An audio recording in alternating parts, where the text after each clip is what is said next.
eu vou falar para vocês de um processo de variação, e eu vou fazer uma ponte entre esse processo de variação e a teoria fonológica, tá? Então, eu vou tentar formalizar a variação. A estrutura dessa apresentação vai ser a seguinte: eu vou apresentar brevemente os dados dialetológicos com diferentes realizações da consoante nasal palatal nhã, em português do Brasil. Em seguida, eu vou mostrar os pontos fortes e fracos das análises anteriores sobre a formalização dessa consoante. E, enfim, eu vou propor uma nova análise em que eu faço, então, essa formalização da variação. Vamos começar, então, com os dados dialectológicos. A nasal palatal, ela tem muitas variantes no português do Brasil e, tradicionalmente, elas são vistas como resultado de diferentes fenômenos. Então, por exemplo, você tem a pronúncia de nhã como nhã, de que eu falei durante a apresentação mais cedo. Então, ao invés de banha, se pronuncia banha. Mas esta pronúncia, pelo menos nos dados em que eu encontrei, ela aparece mais no norte do Brasil e, pelo menos nos artigos em que eu encontrei, não vi traços disso no sul. E isso é visto, então, como uma despalatalização. Em seguida, você tem a possibilidade do nhã ser pronunciado como um iã, um glide palatal nasal, como em vergonha, e nesse caso, geralmente se chama de iotização ou ieísmo. E tem uma outra possibilidade, que é o apagamento, aquilo que se chama como apagamento. Então, se você passa de uma pronúncia de como todinha a todinha, só com um i nasal e sem consoante, sem glide, se chama isso geralmente de apagamento. Nós vamos nos concentrar nessas duas possibilidades, a iotização ou o apagamento. O que acontece? No caso da iotização, o que nós temos é a perda da oclusão. Na passagem de nhã a nhã, nós temos a perda da oclusão, e isso resulta, então, num glide nasal. Esse glide nasal, ele forma um ditongo nasal com a vogal precedente. Então, ao invés de manhã ou de vergonha, nós vamos ter vergonha, manhã. A outra possibilidade, como em todinha, vizinho, a nasal palatal ela é completamente absorvida pela vogal que precede, e isso forma o quê? Forma uma vogal nasal in. E essas variantes que eu acabei de apresentar, na verdade, nós podemos, então, dividi-las em dois grupos: um grupo de variantes consonantais, nhã e nhã, e um grupo de consoantes, de variantes vocalizadas. Então, você tem a variante do ditongo, que tem, então, a vogal nasal seguida pelo glide nasal, e a variante que é só a vogal precedente nasalizada e sem outro segmento. Então, que nós podemos representar como uma só forma. Então, a vogal nasalizada e esse glide que é opcional. Com a exceção do primeiro caso, então, que é a consoante palatalizada, todos os outros processos levam à vocalização. Não é isso que eu queria fazer. Levam à vocalização da consoante. Diferentes estudos mostram, então, uma alta taxa de vocalização da nasal no português do Brasil. Então, eu mostro aqui para vocês alguns estudos do Norte. Tem dois estudos do Norte. Chaves e Mello, eles têm dois tipos de dados. Tem dados que são obtidos através de narrativa e dados através de questionário. Vocês veem que a porcentagem de vocalização muda. Nos dados, nas narrativas, a porcentagem de vocalização é muito maior. Em seguida, nós temos ali em Soares, nós temos 48% de vocalização, Pedrosa mostra 51%, Gamba tem 78,5% e Pinheiro 79%. Então, em média, nós temos, pelo menos a partir desses estudos, tem-se 63% de variantes vocalizadas, o que não é pouco, tá? E mesmo nos estudos em que há menos vocalização, nós temos 43%. Então, é bastante coisa, não é um fenômeno marginal a vocalização da consoante nasal. Então, a gente pode se perguntar o que é que isso nos diz sobre o status fonológico dessa consoante e como é que a gente formaliza essa variação em termos de estrutura silábica. Como o Wetzel já mostrou, dentre as consoantes nasais, o nhan ele se comporta diferentemente de m e n. Nós vamos ver mais detalhes disso daqui a pouco, mas generalizando, por que que ele se comporta diferentemente? Porque a sílaba precedente ela é sempre aberta, mas ela se comporta como uma sílaba fechada. Então, eu coloquei aqui um esquema da sílaba, tal qual ela é feita pelo Wetzels, e vocês veem que nós temos a rima, na rima você tem o núcleo e a coda, e a proposta do Wetzels é que essa consoante, ela ocupa a coda da rima precedente, tá? E por que, então, que tem esse comportamento diferente? Porque nhan é um segmento complexo e o português, ele é sensível ao peso silábico. Então, se estamos numa língua sensível ao peso silábico, você fecha a sílaba, essa sílaba fica pesada, então isso vai interagir com, entre outras coisas, a posição do acento. E, então, qual que é a estrutura silábica? Do nhan, de acordo com essa hipótese do Wetzels, é uma geminada subjacente, que, então, além de ocupar a posição do ataque, o A em vermelho, também ocupa a coda da rima precedente. Por isso que é um segmento complexo e que é pesado e que transforma, então, a sílaba precedente numa sílaba pesada. Veloso propõe algo levemente diferente. Ele propõe que seja um segmento complexo, mas não é todo o material segmental da consoante que ocupa as duas posições. Você tem a consoante nasal palatal no ataque e você tem apenas o elemento palatal que se propaga para a rima precedente, ocupando a coda. Mas, nos dois casos, o que acontece é que a coda precedente é ocupada. E como é que isso vai, como é que essa estrutura explica o comportamento do nhan, aquele comportamento que eu disse que eu ia detalhar mais, é agora que eu vou falar disso.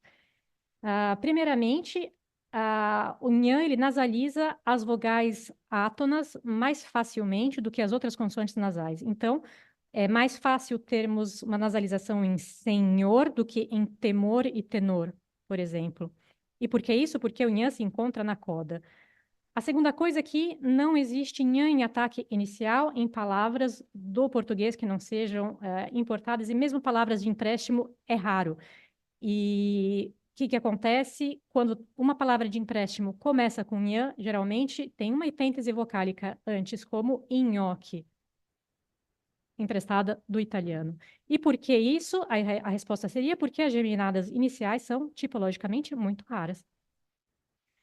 Em seguida, a outra coisa é que nós não temos nhan, a consoante nhan, ela não existe depois de uma rima complexa, ela não existe depois de uma rima que termina por consoante ou mesmo depois de um ditongo. Então, existe calma, existe carne, existe andaime, mas não existe calnha, nem carne, nem andaime. E quando você tem duas vogais antes de uma consoante nasal palatal, elas vão necessariamente ser silabificadas como hiato. Então, não existe bainha, existe bainha. Não existe moinho, existe moinho. Tá? E por que isso? Porque a coda precedente está indisponível, porque todos esses segmentos geralmente são analisados como coda, e a coda ela está ocupada pelo outro segmento, então não há espaço para se ter um nhan. E, enfim, não existe também nhan em sílaba final de proparoxítonas. Então, nós temos palavras como ótimo, rícino, mas não existe ricinho. E por que isso? Porque existe uma restrição acentual e, em português, em que o acento ele pode cair, ele pode existir numa janela de 3 moras. Ele não pode passar para a quarta janela. A terceira janela, a terceira, geralmente, são as palavras proparoxítonas. Mas quando a gente tem uma sílaba pesada, isso vai acabar virando uma paroxítona. Não tem como ter uma paroxítona com uma sílaba pesada em algum lugar. Daí, o que acontece? As propostas que a gente acabou de ver do Wetzels e do Veloso, elas dão conta do comportamento do nhan em termos de peso silábico, mas essa alta taxa de vocalização que eu mostrei para você é um desafio para essas propostas. Por quê? Porque a estrutura de geminadas, que seja ela total ou parcial, é uma das mais robustas que existem e ela deveria, então, inibir o enfraquecimento segmental, que a gente conhece como lenição. Só que a vocalização e o apagamento, que a gente encontra nos dados do Nhan, por exemplo, são os estágios mais avançados da lenição da consoante. Então, isso não deveria acontecer se fosse uma geminada. A outra coisa é que, mas as geminadas, então, nunca sofrem lenição? Sim, pode acontecer, mas geralmente, o que acontece durante a lenição de uma consoante geminada? Ela é degeminada, ela vira uma consoante simples. E só que nesse caso, no fenômeno de degeminação, é a posição mais fraca, geralmente, que desaparece, a posição de coda, e não a posição de ataque, que é a posição mais forte, que eu coloquei, então, aqui em vermelho. Isso seria a desassociação que a gente deveria fazer para terminar com tenho, ao invés de tenho. Mas não é o ataque que deveria assumir, é a posição da coda. Então, esses são alguns pontos que são complicados para essas propostas anteriores.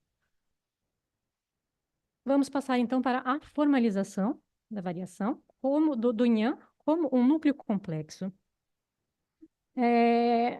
Antes de tudo, eu queria falar para vocês do fato de que a vocalização do Nhan conhece um fenômeno oposto, que é o fato de que a vogal nasal I em posição final, ou então o glide nasal palatal Nhan, eles podem gerar uma consoante palatal intervocálica em contexto de sand externo. Por exemplo, eu vim aqui ontem, ou vem aqui.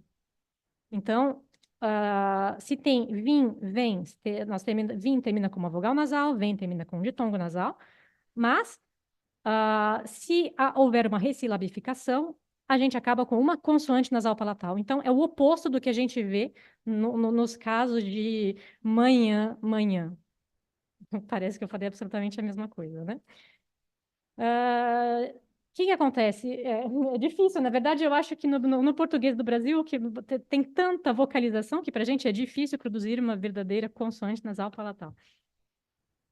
E isso acontece da mesma maneira que aconteceu durante um processo histórico em que uma vogal nasal in, então, assim, vocês pegam o latim vinho, vino, o N desapareceu, acabou dando vinho com I nasal, isso em galego-português. E vinho dá uma consoante nasal, vinho. É assim que surge o nhan da palavra vinho. Aí vocês podem pensar, mas será que essa consoante não é aquela etimológica? Então, se eu contar para vocês que isso acontece até nos casos em que não havia nasal etimológica, como, por exemplo, em nido, o D desapareceu, a consoante anterior, o N do inicial, ele nasaliza a vogal, dá em galego-português ninho, e isso dá em português a mesma coisa, como se tivesse um N intervocálico antes, ninho. E a mesma coisa em latim mea, que dá o galego-português minha, e em português minha. Então, a gente vê, o que a gente vê? A gente vê que combinados, o elemento palatal e o elemento nasal, eles formam uma vogal nasal in, se eles ocuparem um núcleo complexo inteiro, como, por exemplo, em vim. Se não ocupar um núcleo complexo inteiro, mas ocupar só a segunda metade do núcleo complexo, o que a gente tem é um glide nasal, como nos ditongos nasais, por exemplo, em vem ou em mãe. E se essa vogal nasal ou o glide nasal, ele se propagar para uma posição de ataque vazia, que segue. Então, assim, se vocês pegam vim, que termina em vogal nasal, e vocês têm em seguida aqui, que começa com vogal, tem uma posição de ataque vazia e a paratalidade com a nasalidade, eles podem se propagar e ocupar a posição de ataque que segue, formando vinhaque. Então, assim, isso que acontece hoje em sand externo é a mesma coisa que acontecia na formação de vinho em português. Então, o que eu proponho? Eu proponho que a estrutura da nasal palatal, ela é a mesma desde a formação histórica das vogais nasais. Os elementos palatal e nasal, eles pertencem, na verdade, a um núcleo complexo. Ver se eu consigo colocar isso aqui para lá. Então, vocês têm aqui um núcleo complexo, uma posição da rima ligada a duas posições esqueletais. Isso, isso forma um núcleo complexo. E isso, então, forma um ditongo nasal subjacente. Então, da forma subjacente, o que eu proponho aqui seja banha. Ou, se for, se a vogal aqui, a primeira, for um I, forma simplesmente uma vogal nasal, como em minha. E, ao se associar ao ataque vazio que segue ali em verde, a gente cria uma consoante nasal palatal. Manha e minha. As variantes vocálicas de nhan, então, elas não são o produto de uma lenição da consoante. O que elas são? Elas são a falta de associação do i, do n, com o ataque vazio. Então, eu faço a inversão da coisa. Não é a lenição, é simplesmente a falta de associação. E, então, assim, como é que essa proposta lida com o comportamento da nasal palatal? Nós vimos como é que as propostas de Wetzel e Veloso lidavam com isso, e como é que essa proposta lida com isso. Primeira coisa, a nasalização alofônica das vogais átonas. Por que que ela é mais fácil antes de nhan? Simplesmente porque se o glide é nasal, então todo ditongo é nasal. Então, se nós temos aqui senhor, se a posição, se o nhan ele ocupa ali a posição se é o glide de um ditongo, o ditongo inteiro será nasal. Então, senhor vai ter que ter uma vogal nasal. Em seguida, por que é que não se encontra nhan em ataque inicial? Então, temos mato, nato, mas não temos nhato, porque nós precisamos de um núcleo à esquerda. Então, da mesma forma que para o Wetzel também você precisa de um núcleo à esquerda, porque a nasal ela ocupa uma coda, mas no meu caso não é uma coda, faz parte do núcleo, o que gera então essa epêntese vocálica. Enfim, a ausência do nhan depois de uma rima complexa, por que é que isso acontece? Como a rima precedente está ocupada, para poder existir, o nhan teria que ocupar a rima seguinte. Então, o R aqui de vermelho. Então, assim, nós temos calma, mas não temos calnha. Por que que não temos calnha? Porque se a rima seguinte estivesse ocupada, a nossa consoante não estaria mais no final da sílaba, ela estaria no começo da sílaba. Do mesmo jeito, da mesma forma que nós temos sal, mas temos saleiro e não saueiro, e que nós temos par e temos emparelhar e não emparelhar, se a rima estivesse ocupada, nós teríamos, vamos ver se eu consigo tirar isso daqui. Nós teríamos, para tentar fazer calnha, nós terminaríamos com algo como calinha. Calnha é impossível, ok? É impossível ter essa consoante, esse w antes de uma consoante nasal palatal, porque o nhan não estaria mais na coda. Não existe em português, dentro de uma palavra, uma coda antes de antes de uma vogal. E não funciona mais. Aqui. E, enfim, essa questão de por que é que se tem bainha e não banha, mas existe paina, porque banha, o nhan de banha já é um ditongo. Não dá para ter um ditongo antes, porque na verdade já é um ditongo. E os núcleos complexos, eles têm apenas duas posições e não três. Então, não tem como você pegar o A de banha mais o núcleo complexo que forma a vogal nasal. Seria uma rima que a gente chama de extra pesada. Isso não tem como. E, enfim, a ausência de nhan na sílaba final de proparoxítonas é a mesma coisa, a mesma restrição acentual das três janelas de mora.